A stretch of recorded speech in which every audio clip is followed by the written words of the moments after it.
এখন আমরা settings page convert করব। এখানে দেখেন সেটিংস পেজের কয়েকটা সাব পেজ আছে, তো সবগুলো আমরা একসাথে আজকে কনভার্ট করব। শুরুতে হচ্ছে সেটিংস পেজ।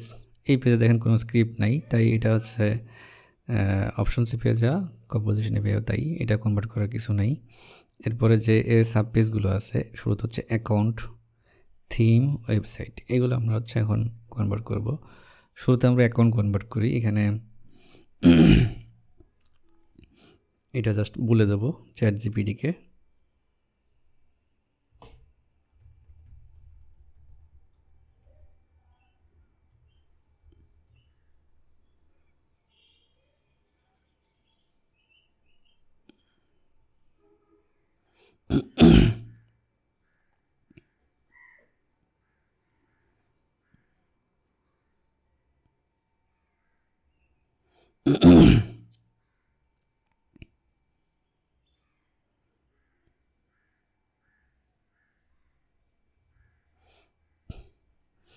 এরা অলরেডি কনভার্ট করে দিয়েছে। আমরা এখানে কপি করে এখানে যদি কন্ট্রোল এ দিয়ে পেস্ট করে দিই, চলুন দেখি কাজ করে কিনা। অ্যাকাউন্ট সেটিংয়ে নেম আছে, ধরেন আমি নেম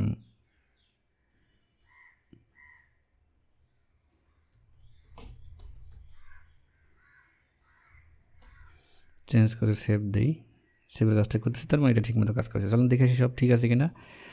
এরা হচ্ছে দেখেন, এরা আগের পার্টে আমরা বলেছিলাম যে শ্যাডো অ্যাপ ইউজ করার জন্য বুলিয়ান টাইপের জন্য ওরা অটোমেটিক্যালি সেটা করে নিয়েছে এটাতে। কিন্তু এখানে একটা জিনিস দেখেন, এখানে হচ্ছে এই যে ফুল নেম, অ্যাকাউন্ট সেটিংয়ের মধ্যে ফুল নেম, ইমেল এবং ফোন, এখানে একটা রেফ ইউজ করা আছে। এবং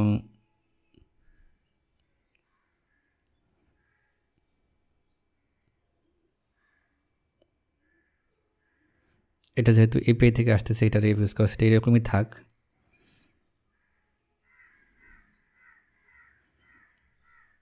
তাহলে আর এখানে কোনো কিছু চেঞ্জ করার দরকার নেই, আসলে সব কিছু সেম, এটার কাজ হয়ে গেছে।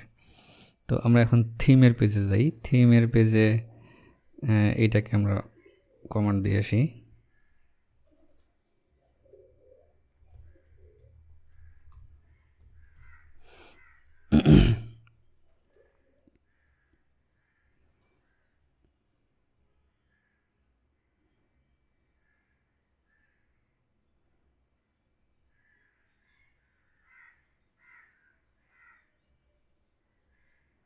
আচ্ছা, এরা কনভার্ট করে দিয়েছে, কারণ এটা পেস্ট করে দেখি কাজ করে কিনা।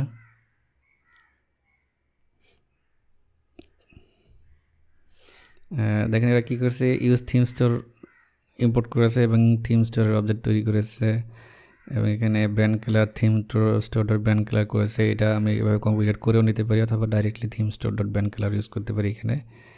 এবং এখানে একটা মেথড ছিল, সেটাও এগুলো করে নিয়েছে। এখন যদি থিমের কাজটা চেক করি, এখানে থিমে যাই, এখানে মেবি কোনো এরর আসছে, তাহলে আমরা এটা ফিক্স করে আসি। এরর আসা ভালো, আমি চাচ্ছিলাম যে এরকম কিছু এরর আসুক, তাহলে হচ্ছে আমি আপনাদেরকে দেখাইতে পারবো যে এরর পাইলে কী করবেন। দেখেন এখানে দেখাচ্ছে যে reference error, computer is not defined. Just আমি এইটাই কপি করে চ্যাটজিপিটিকে বলে দেবো, আর কিচ্ছু বলতে হবে না, সেই এটা প্রবলেমটা ফিক্স করে দেবে। আমি কপি করলাম, পেস্ট করে এটা যদি আমি সেন্ড করি, দেখেন এরা এটা ফিক্স করে দিয়েছে, কম্পিউটার ইম্পোর্ট করে নিয়েছে। এখানে আমাদের কম্পিউটার ইম্পোর্ট করা ছিল না। তো যেহেতু চ্যাটজিপিটি এখন অতটা ম্যাচিউর হয় নাই, এরা মাঝে মাঝে এরকম ভুল করতেই পারে, এটাই স্বাভাবিক। আমি এটা কপি করলাম, এখন চলেন দেখি কাজ করে কিনা। এখন যদি রিলোড দিই, দেখেন এখানে এটা কাজ করতেছে, এখানে কালার আসছে। আমি ধরেন কালারটা চেঞ্জ করি, অন্য কালার দিচ্ছি, দিয়ে যদি সেভ দিই, তারপর যদি রিলোড দিই, দেখেন এটা সেভ থাকতেছে, তার মানে এটা আমাদের ঠিকমতো কাজ করেছে। এবার হচ্ছে ওয়েবসাইটের জন্য এটাও সিম্পল একটি কম্পোনেন্ট।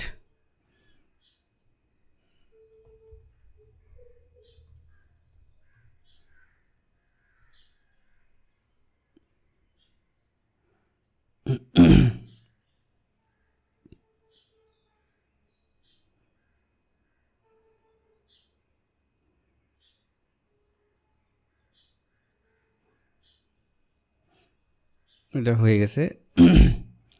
এখন আমরা ওয়েবসাইটটাকে পেস্ট করে দিলাম। এখানে চলান দেখে আসি কী কী করেছে। এখানে গেটিংস রেফ নিয়েছে, এটা আচ্ছা আবার এটা রেফ নিয়েছে, আমি এটাকে বলি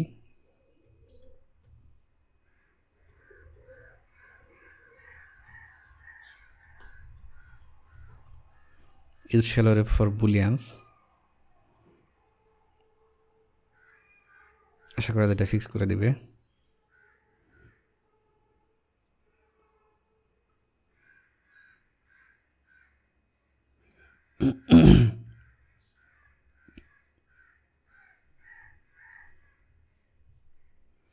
তাহলে এটার জন্য শ্যালো রেফ, এটার জন্য শ্যালো রেফ, এটার জন্য রিঅ্যাক্টিভ নেওয়া হয়েছে ওয়েবসাইট সেটিংস। এখানে দেখেন একটা কাজ করেছিলাম, এখানে হচ্ছে অবজেক্ট ডট অ্যাসাইন আসলে এখানে রিঅ্যাক্টিভ ইউজ করা হয়েছে। রিঅ্যাক্টিভ ইউজ করলেও কাজ করবে, তবে এখানে উচিত আসলে হচ্ছে রেফ ইউজ করা। তো যেখানে যেরকম আছে সেরকমই থাক। এখানে যেটা করা হয়েছে তার আগে আমরা দেখে সেটা শুরুতে কী ছিল।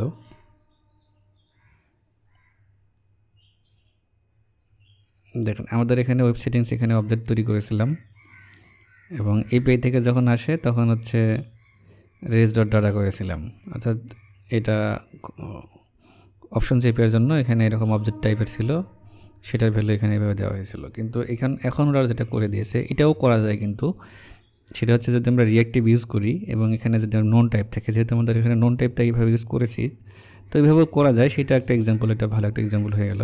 যদি আমরা কোনো ভ্যারিয়েবল রিঅ্যাক্টিভ ইউজ করি বা শ্যালো রিঅ্যাক্টিভ ইউজ করি এবং জাস্ট একটা লেভেল কি ভ্যালু পেয়ার থাকে, সেক্ষেত্রে কিন্তু আমরা এপিআই থেকে রেসপন্স আসার পরে ওই এপিআইয়ের যে প্রপার্টিগুলো আছে সেই সবগুলো প্রপার্টি এখানে অ্যাসাইন করার জন্য এভাবে অ্যাসাইন করতে পারি যে object dot assign web settings response dot data. অর্থাৎ এই ওয়েব সেটিংস যে ভেরিয়েবল আছে এর এই কি ভ্যালুগুলো, রেসপন্সের যে ডাটা আছে তার কি ভ্যালুগুলো যেগুলো আছে সেগুলো আবার এখানে বসে যাবে। এইভাবে কিন্তু করা যায়। তো চলেন আমরা দেখি যে এটা কাজ করে কিনা।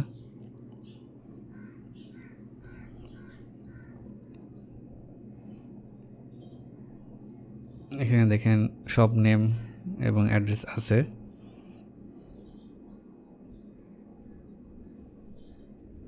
মাই টেস্ট শপ দিলাম, এটা যদি সেভ দেই, এটা সেভ হচ্ছে, রিলোড দিলেও এটা থেকে যাচ্ছে। তার মানে এটা ঠিকমতো কাজ করেছে, আর তেমন কিছু চেঞ্জ নাই। আপনার চাইলে এখানে রিঅ্যাক্টিভের পরিবর্তে শ্যালো রিঅ্যাক্টিভ ইউজ করতে পারেন, বরং শ্যালো রিঅ্যাক্টিভ ইউজ করা উচিত, যেহেতু এটার কোনো নেস্টেড প্রপার্টি নাই, সেম কাজই করবে। তাহলে আমাদের সেটিংসের পেজগুলোর কাজ শেষ।